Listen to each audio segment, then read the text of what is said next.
hablar precisamente de estos temas con Antonio Maldonado, ex procurador adjunto ad hoc del caso Fujimori y Montesinos, que está con nosotros. Buenas tardes, bienvenido. Buenas tardes, señora Caso. Varios temas, empezamos por este último, que en realidad los temas políticos han devenido y han terminado en temas judiciales. ¿Qué tanto va a cambiar o qué tanto se va a modificar la figura, en todo caso en estos momentos, del expresidente Pedro Castillo, quien tiene una prisión preventiva de 18 meses? No creo que vaya a cambiar ni siquiera de manera significativa. La estrategia de la defensa del expresidente está dirigida a presentarlo a él como víctima de una persecución política y de una privación injusta de su libertad.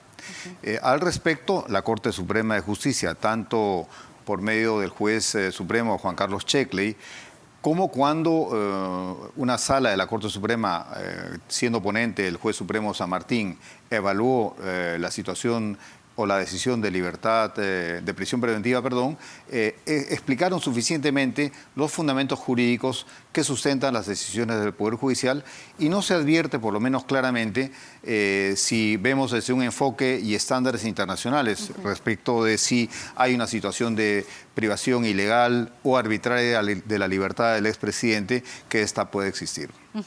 ¿Qué procesos seguirían después del rechazo a este habeas corpus que ha presentado la defensa legal del expresidente Pedro Castillo? Bueno, básicamente hay dos bloques de procesos. Los procesos que se refieren a los delitos contra el Estado en las figuras de tentativa de rebelión, etcétera, y los procesos que se siguen por presuntos delitos de corrupción. Estos últimos son en realidad los que tienen una carga procesal mejor construida y de los que se esperan frutos mucho más importantes, creo yo.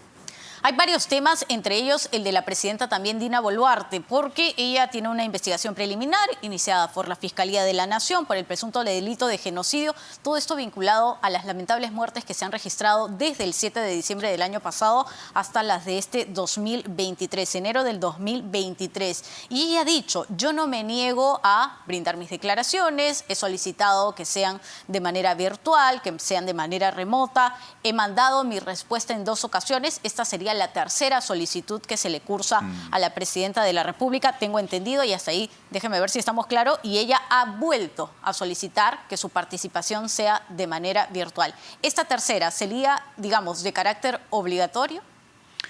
Mire, yo creo que sí, porque lo que es importante señalar es que la investigación la conduce el Ministerio Público, no la conduce la investigada. No, a pesar de que es presidenta de la República. Entonces, las pautas y las reglas procesales las marca el Ministerio Público, que es el titular de la acción penal pública. Los delitos por los cuales está investigada la señora Boluarte son muy graves. Más allá del nomen jurídico específico, el nomen juris específico, son graves delitos contra los derechos humanos. Esos delitos no van a prescribir. Esta investigación va a seguir adelante. ¿Hay algún tipo de variación, digamos, o hay una connotación especial entre ir de manera presencial o estar de manera virtual? Se lo pregunto porque era una solicitud también que se repetía de parte del expresidente Pedro Castillo en su momento, ¿no? Y al parecer, cuando uno escuchaba esto, daba la sensación de que se trataba de dilatar un proceso. Y hay la misma sensación ahora, no en la figura de demorar el proceso, pero sí de no mostrar precisamente la mejor actitud dada la connotación de los delitos que se investigan. La vía Zoom, la vía estas modernas de comunicación, en estos casos de investigación de delitos tan graves, debería ser excepcionalísima. ¿En qué tipo de excepciones? Bueno, depende de cada caso, pero en este caso en particular, de investigación de graves violaciones de derechos humanos, siendo la presidenta de la República la protagonista de estas investigaciones, ella debería ser coherente y dar una muestra de que tiene total y absoluto respeto por la administración de justicia. Ahora, doctor Maldonado, precisamente por su condición de presidenta, ¿no la pondría, digamos, en una especie de, aunque el término pueda sonar quizá un poco duro para muchos, pero una especie de preferencia ante este tipo de indicaciones o investigaciones y decir, bueno, quiero colaborar, pero esta es la facilidad que estoy brindando? Mire, todo esto se ha regulado debidamente por el ordenamiento jurídico procesal.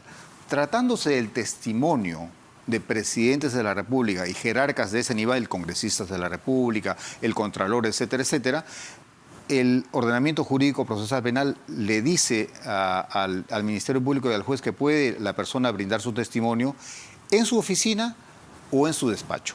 Esa es la prerrogativa.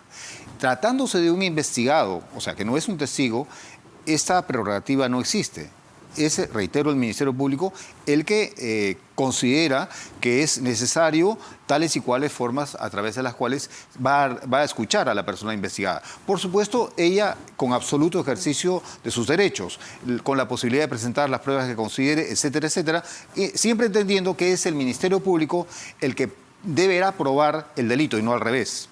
Ahora, ¿cuáles son las figuras también para Alberto Tarola, presidente del Consejo de Ministros, que claro, él está siendo investigado en realidad acá en su calidad de exministro de Defensa, y también, digamos, para los otros miembros del Ejecutivo que se están vinculando? Ellos deben acudir, por ejemplo, de manera presencial. ¿Los complica, los retrasa? ¿Cuál es su posición en estos momentos dentro de la investigación? Mire, el estándar de actuación del Ministerio Público ya fue definido por el fiscal Pablo Sánchez, cuando, recuerdo usted que dijo que se podía investigar a un presidente de la República, hasta llegar a cierto punto del proceso. Y el mismo estándar se aplica respecto de funcionarios de menor jerarquía. Habrá un momento en el cual hay que solicitar la autorización del Congreso, pero mientras eso no ocurra, el Ministerio Público es el que marca la pauta. Si me permite regresar un instante al tema Pedro Castillo, porque él ha solicitado su liberación, pero no solo su liberación. A través de su defensa legal, lo que solicita también es su reposición en el cargo, es decir, su reposición como presidente de la República. ¿Bajo qué tipo de contextos y también qué tipo de señal significa esta solicitud? Mire, yo creo que jurídicamente la restitución del expresidente Castillo a su cargo de presidente es un imposible jurídico. La situación fue el desenlace de actos propios del señor Castillo como presidente. Claro, de una detención en flagrancia, además. Más que eso, de un intento de golpe de Estado. Todos los peruanos vimos eso. Más allá de los problemas jurídicos que eso pueda presentar, lo que sucedió a continuación fue una actuación del Poder Judicial y del Poder Legislativo. Ambas dentro de un rango que habrá que ver, tal vez en el ámbito de la discusión jurídica más adelante o en el ámbito internacional, si hay resquebraduras o objetos o áreas pasibles de discusión. Pero esencialmente yo creo que fue una decisión con arreglo de derecho. Por lo tanto, eso me parece que está más en el ámbito de la ilusión y de la fantasía. ¿Y de la política? Y también de la política, por supuesto. Pero creo yo que, bueno, está bien. Será una materia que los peruanos discutiremos como sociedad y debatiremos. Pero legalmente no tiene o no tendría, desde su punto de vista, ningún argumento que lo pudiese hacer posible. Me parece que no. El Poder Judicial tomó una decisión, fue detenido en flagrancia, el Congreso tomó otra decisión en el ámbito de sus competencias constitucionales y creo que hay una resolución impecable que además la Corte Suprema confirmó con la explicación que da San Martín al tratar el tema de la prisión preventiva que hemos comentado. El tema de la implicancia de la flagrancia en las decisiones del Congreso en este contexto. Cuando pensamos o decimos expresidente Pedro Castillo, inmediatamente se nos viene a la mente también el asociar la figura de Aníbal Torres, persona cercana a él de un inicio a fin, hasta el momento de su detención en realidad, hasta el momento en el que estuvo encarcelado. Y el ex jefe de la presidencia del Consejo de Ministros estuvo hace poco en la Universidad San Marcos, él estuvo como parte de una invitación, ¿no? Y dio una serie de declaraciones no solo bastante duras, ¿no? Sino que en las que nuevamente resaltaba que Pedro Castillo seguía siendo presidente del país, que no se había tratado de un golpe de Estado, ni siquiera de un intento, o incluso repitiendo el argumento que ya hemos escuchado en ocasiones anteriores, ¿no? Que todo había sido parte de una manipulación. ¿Qué tanto lo puede afectar este tipo de declaraciones al proceso que lleva Aníbal Torres, que es un proceso aparte? Claro, enfrenta la investigación en condición de libertad.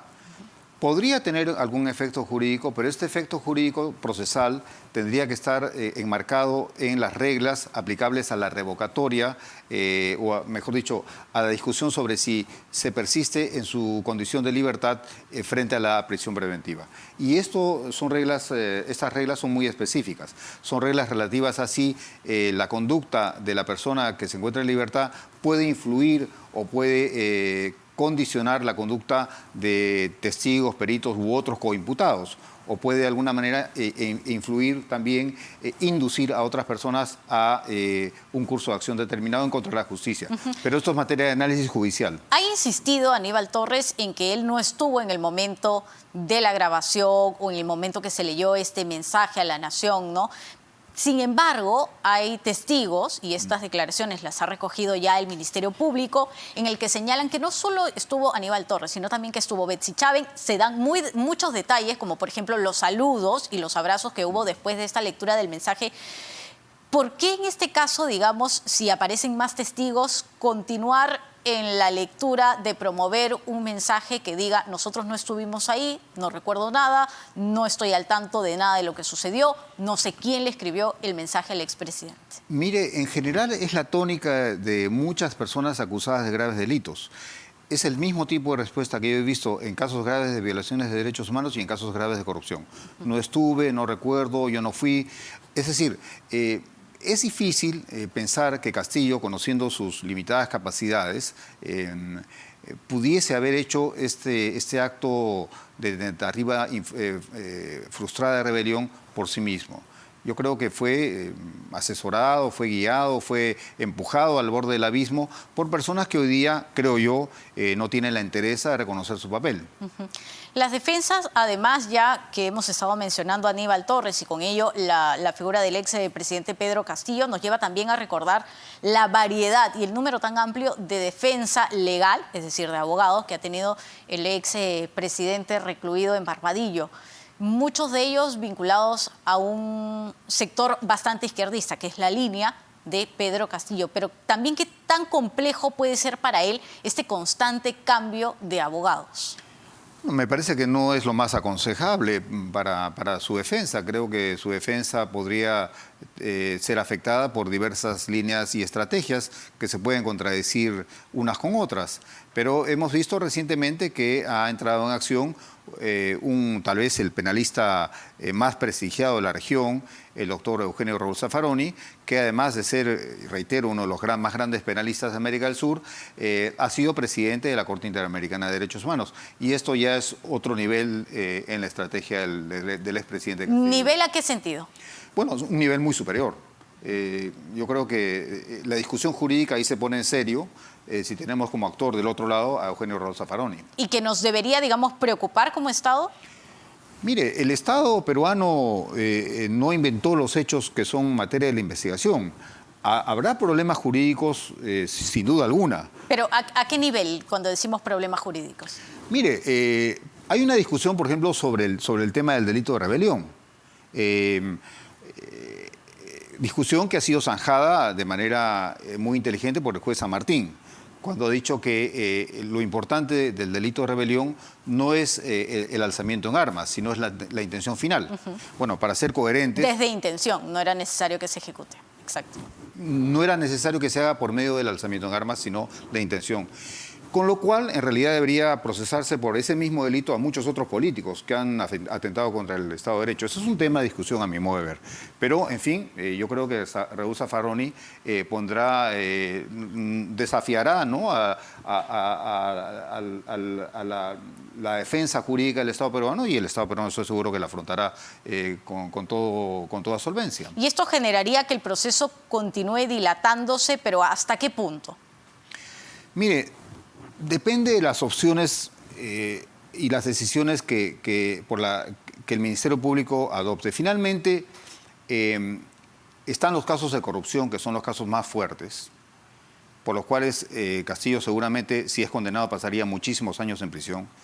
Y está este otro caso, un caso que puede traer problemas, pero en fin, lo dejaremos a los hechos del futuro. ¿Cuánto tiempo tendría, digamos, que pasar en el proceso legal para que Pedro Castillo pase a un control de acusación, ¿no? Sabemos que tenemos que ir de la investigación preparatoria al control de acusación para finalmente el juicio. Lo que hemos visto con expresidentes ya en nuestro país, o lo que hemos visto, por ejemplo, con Ollanta Humala. Es inútil hacer referencia a los plazos formales, porque en el Perú esos plazos formales nunca se respetan. Los procesos, como sabemos, especialmente en casos de este nivel, en casos de este nivel de complejidad, duran mucho. Así que estamos hablando, yo creo, no menos de 3 años a 5 años, si queremos hacer una aproximación audaz. Pero es muy difícil hacer un pronóstico. Por los casos anteriores que se han visto. O por la situación propiamente del ex presidente Pedro Incluso Castillo. me refiero a los casos de corrupción, que son los casos más fuertes. Sin embargo, que el Ministerio Público dejó en el olvido unos meses. Eso también hay que decirlo. Esos eran los casos más fuertes. Hace muy poco el Ministerio Público le pidió al Congreso la autorización para procesar a Castillo por esto. Y dejó pasar varias semanas. Y eso también cuenta. ¿Por qué cree que se han dejado pasar, digamos, estas semanas? Eso habría que preguntárselo a la fiscal de la Nación. Pero sin ningún tipo de intencionalidad.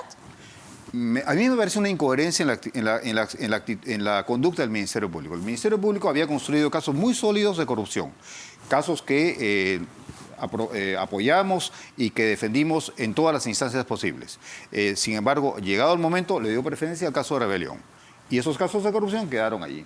Hace muy poco, como reitero, el Congreso, a solicitud del Ministerio Público, ha dado el pase, por así decirlo, para continuar con la investigación de esos casos. Esos casos son los importantes, creo yo, los que tienen una mirada estratégica, digamos. Cuando hablamos, además de expresidente, salta nuevamente otro nombre, que es Alejandro Toledo, el proceso de extradición.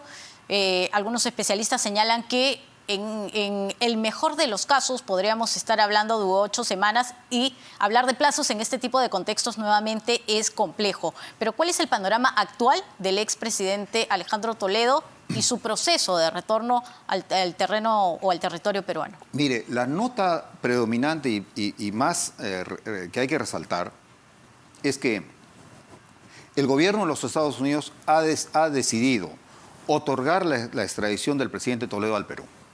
Esta es una decisión que no va a cambiar la estrategia de la defensa del presidente allá. Él ha presentado un habeas corpus cuando ya ese habeas corpus está totalmente fuera de lugar porque el Departamento de Estado ya tomó una decisión. Hay un momento para el habeas corpus. Pese a que en estos momentos, digamos, el proceso está suspendido. Hay una petición de suspensión del proceso. Esa es otra estrategia. El habeas corpus es una línea de acción en la estrategia de la defensa. La suspensión es otra línea. Pero esta suspensión, que en efecto podría demorar la extradición, está sujeta a ciertos límites muy precisos. Por ejemplo, el primero es que exista una gran probabilidad de que la extradición al final sea rechazada, lo cual es, como usted comprenderá, altamente improbable. El segundo es que el extraditado sufra una lesión irremediable, irreparable. Hay otros elementos, que otras partes también sufran una lesión irreparable. O sea, si se suspende la extradición, el Perú, como Estado parte, sufriría una lesión en su pretensión de traer al expresidente Toledo a la justicia. Y el cuarto concepto es el concepto de interés público. O sea, son 4 criterios muy fijos y determinados, frente a una estrategia que es la estrategia de la suspensión de la extradición. Otra línea de la estrategia es el habeas corpus. Ambas líneas, desde mi punto de vista, están destinadas al fracaso. No va a pasar nada. La extradición no va a cambiar en su desideratum final. Y si es que finalmente, y de manera muy breve, señor Maldonado, si es que finalmente, digamos, en algún tipo de declaraciones, de información, Alejandro Toledo, el expresidente, compromete a otras personas, en sencillo, brinda información, ¿podría generar o negociar algún tipo de cambio? No, ¿Para él, a favor de él? No. Bueno, respecto a la extradición es si procede o no procede. La extradición fue certificada, o sea, aprobada judicialmente y decidida ya por el Departamento de Estado. Ese es el escenario de la extradición. Veamos qué quiere discutir en el Perú, eso no lo sabemos. Pero el marco de la extradición permite que otras personas que hubieran participado en los hechos delictivos que se investigan pudieran ser también objeto de extradición. Claro. Y estando en Perú, significaría que sí existiera una posibilidad de que él podría, digamos, negociar parte de, no necesariamente su libertad, pero algunas condiciones. Bueno, sería especular, creo yo. Cabe la posibilidad, pero en realidad él es el principal investigado, el principal protagonista. Entonces, tendría que expresar intención de colaboración eficaz respecto de un señor que también se llama Alejandro Toledo. Es decir... Complejo, prácticamente imposible. Muy difícil, ¿no? Muchas gracias. Antonio Maldonado ha estado con nosotros en Las Cosas Como Son, ex procuradora junto a DOC del caso Fujimori Montesinos. Hacemos una pausa y volvemos.